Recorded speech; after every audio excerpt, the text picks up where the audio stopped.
a theme of the Gospel of John. The Son is obedience to the will of the Father. My food is to do the will of him who sent me and to accomplish his work.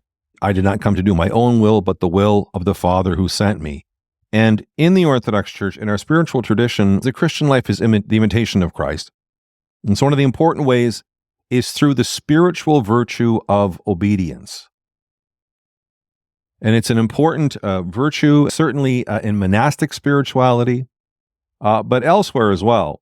Now, when we talk about obedience, we have to underscore the fact that obedience cannot be forced.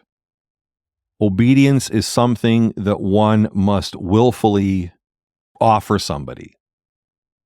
And we would say that when we talk about obedience, we identify obedience in our spiritual tradition as a loving response to the correct exercising of authority. Somebody's in authority and they are exercising it in a responsible way. And so our obedience to that authority is willfully giving ourselves to it, listening to it, and following it.